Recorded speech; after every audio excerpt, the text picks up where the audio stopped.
Hello, everyone.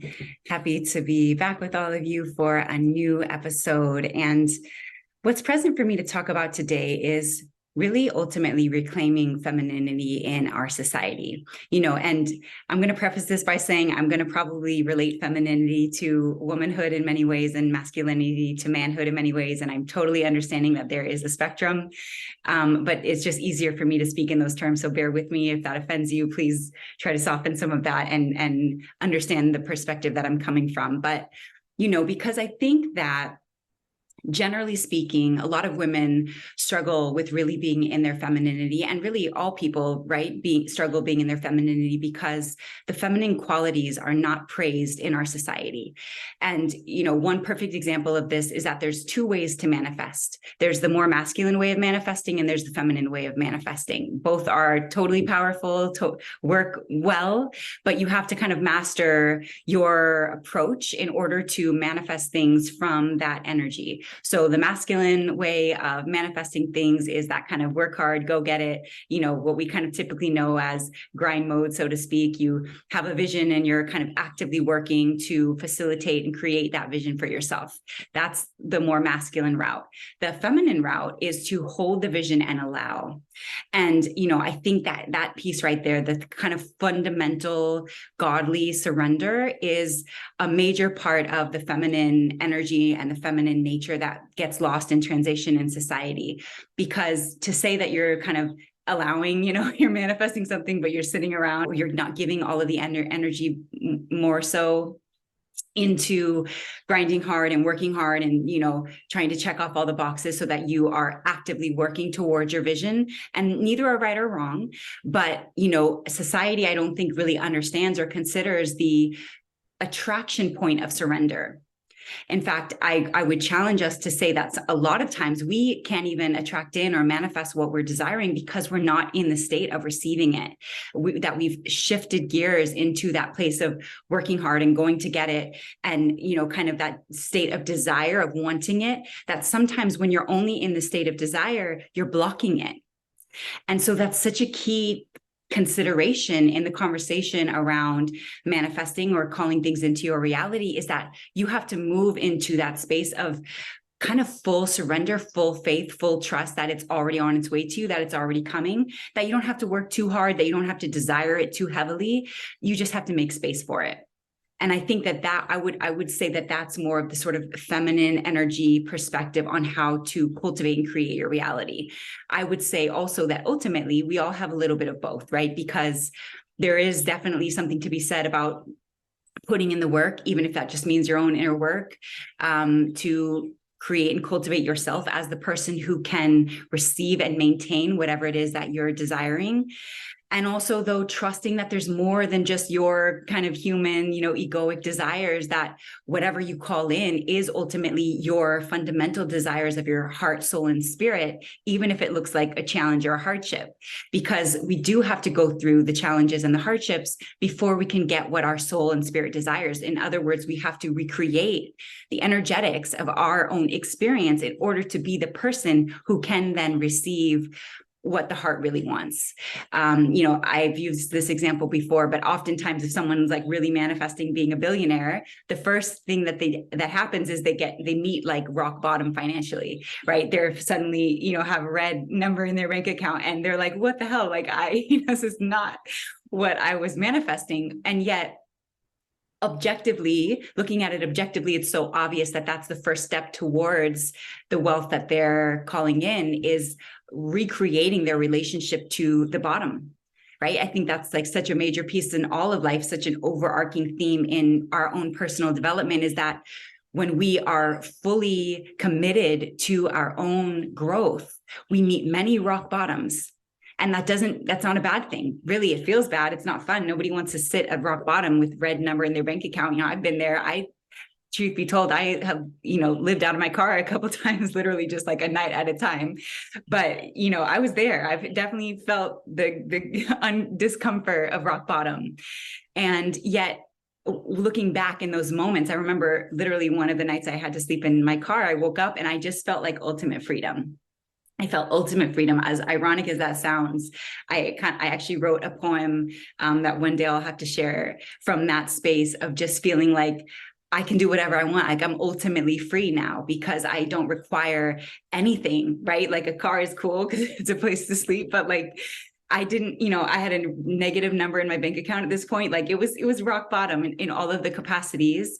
I was, kind of disconnected from my family at that point. So I didn't really have anybody to lean on. And I felt like I had nothing externally and everything I could possibly want internally. It was like such a revelation for me. And so I needed that point of understanding in order to then build from that space.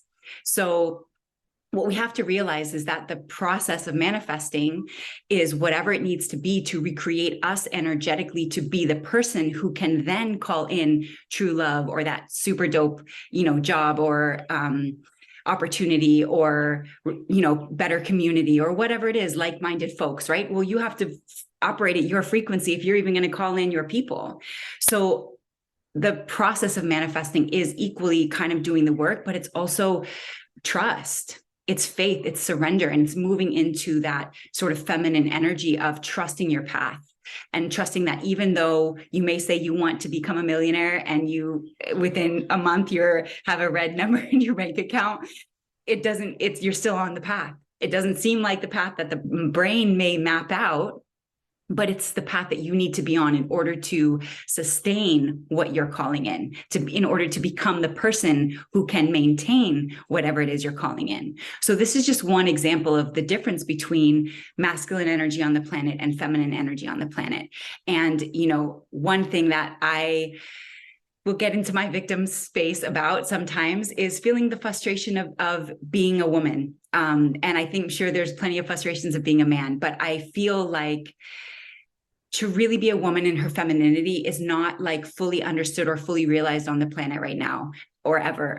And we're still, I think there's a cohort of us women or kind of powerful feminine energies that are recreating the relationship that society, in particular America, I will say, the West at least, has to femininity, because I think that we've missed the mark on understanding the value of femininity and realizing the power of being in feminine energy, even though it looks very flowy and easeful and peaceful. And, it is also, a fundamental aspect of universal power is feminine energy. And, it often embodies in motherhood and being a wife and even kind of, submitting in a way. It looks like submission because I think the feminine energy does submit to a higher power. I think that femininity is the grace of submission and the realization that in order to attune ourselves to our highest mission, our highest calling, there is a level of surrender and submission.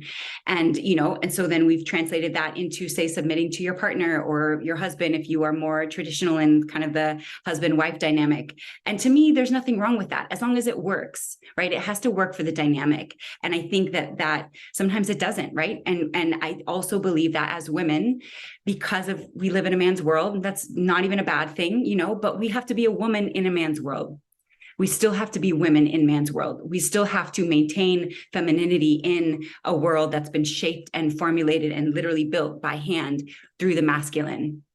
So there's a balancing out right now on the planet of the feminine energies. There is a reprioritizing of what is actually important, because to me, the feminine energies bring to the table healing, and they bring evolution, and they bring self-mastery, and they bring a mirror to the table. And a lot of people are not ready for that. So they devalue and debunk femininity because it means they have to look at themselves. Femininity is like the perfect mirror. It's the one that sits and holds the space for you to be in your full experience. And if you're not available to your own full experience, suddenly you're attacking your own mirror. And there's a lot of people who do that. There's a lot of people who avoid themselves all day, and then they get into the space of femininity or a safe space, and suddenly they actually have to be with themselves, and it's extremely uncomfortable. And I think that's where the other side of femininity comes in, of like, if you got to be uncomfortable, you got to be uncomfortable. I'm not moving. I'm not going to like placate your denial. And I'm not going to act like there's not this big elephant in the room that you're avoiding yourself. And that's like the boundary layer of femininity, of like, we're keeping God here, and God is truth. God is ultimate truth. We're keeping the space for sacredness to exist. And denial and, self-avoidance does not exist in sacredness. Sacredness is the container for denial and self-avoidance to reveal itself. But if you're only wanting to stay there, if your ego is so big and fragile that you can't look at yourself, and if someone offers you the space to look at yourself and you're mad at it and you're suddenly attacking it, you're denying your own sacredness. Because sacredness says, look again, look a little deeper, look at yourself one more time and make sure, check that blind spot again. Like sacredness is looking at yourself multidimensionally to curate and craft you as your fullest expression. And a lot of people are not doing that. Let's be real. That's not what society and our current times, modern day society is encouraging. They're not holding the space for people to grow within their self-avoidance. They, in fact, encourage self-avoidance because a lot of people have built their fame and fortune on self-avoidance because it can be easier to grind 15 hours a day, be dead tired, fall asleep for 6 hours, wake up and do it again every single day. You achieve this whatever massive success in business or whatever it is. And yet you've never sat with yourself. And in fact, a lot of that, the inspiration of you even having spent that much time doing something is because you know that if you had to sit in stillness with yourself, you'd go crazy. And, that's not to knock anybody who's there and that's where they are in their path. But my challenge and me giving my permission to the feminine is we're not going to placate that anymore. I think the feminine is what is the kind of it has a different sort of tether to the godliness of the world. It has a different sort of tether to the highest vibrational frequencies and energies. And I don't know why, but I think that there's a specific relationship between femininity and divinity. And that's why I think divine feminine is such a key word and buzzword, as is, of course, divine masculinity, which is absolutely a thing. And I obviously applaud my divine masculines as well. But in this conversation and to really balance out the energies on the planet, I say we need to forefront feminine power in a different way. And it's a little ironic that feminism has come in and is kind of acting like they're forefronting feminine or woman power. But in many ways, they're actually only forefronting masculinity within women because they're trying to make women do what men do. And to me, that's not balancing out, right? It's actually only just giving more energy and power to masculine energy and trying to say that, it's all the same when it's not. It's not all the same. And that's purposeful, right? Like a woman and a man are two very different things. And they're born into that structure. And again, there's a spectrum of how that presents. Absolutely. Many men are way more feminine. Some men are more feminine than me. And there's plenty of women who are heavy in their masculine. And I would argue that a lot of the women who are heavy in their masculine, in fact, this whole strong, independent woman, illusion is because we live in a world where you kind of have to be strong, independent as a woman to be on your game and to really hold your power in this society. And so the work then is to collapse the structures that say you have to be a masculine woman to be successful. I don't think that's true. I think that's a very clear societal delusion, falsehood, that femininity is one of the highest powers, equal to masculinity, but equal to, right? And different from, very different from. The energies of femininity and the energies of masculinity are polar opposites, literally. That's the duality of how we exist in this world, is the opposing energy, albeit complementary, of the masculine and the feminine. And, I say all this to say, and I think why this is present for me today, because I, for one, am tired. I'm tired of the strong, independent woman thing. I'm tired of feeling like I have to do all this by myself. I really do just want to be deeper in my feminine and fully submerged in that energy. And yet, you can't fully be there when you're kind of doing everything on your own. And so more and more recently, I've been just calling in aid, aid, divine support, divine partnership, divine union, because I feel available to that more now than ever, because I do feel like I've been doing this on my own for a very long time. And I think it's okay to get tired. I think it's okay to be like, what the hell, and want to ask for more help. And I think it's okay to ask for help. And I think it's time that we all, in our own divine right, in our own divine assignment, ask for higher help and more help from the angels and from, the higher vibrational beings that exist and walk among us, to bring forward the truth of balance between the masculine and the feminine, and to create a society, a new paradigm where femininity is in its full power, which means healing and motherhood and, whatever other kind of roles that ends up playing. Doesn't mean it's less than man if they make less money or whatever it is, or you're a stay-at-home mom and society goes crazy over that. To me, motherhood is like one of the highest roles of society of all. But you sure wouldn't know it. You sure wouldn't know it, especially when the working mother is like such a buzzword now. And a lot of women do have to work as mothers, and there's nothing wrong with that at all either. I found my deepest purpose, my deepest joy in knowing my life's work. So I would never, ever knock another woman for, pursuing her work, whatever that means and looks like. But I don't think that a working mother is any better than a stay-at-home mother, right? There's no better than here. It's just your own path. You're walking your own mission. And I think motherhood as a part of that mission is a major, major, major component that society downplays a lot. And fatherhood too, right? But as you can see, I'm leaning feminine today just because I do feel like there's a lot of masculinity on the planet, and that the femininity is still kind of like trying to just be seen and loved and understood and respected.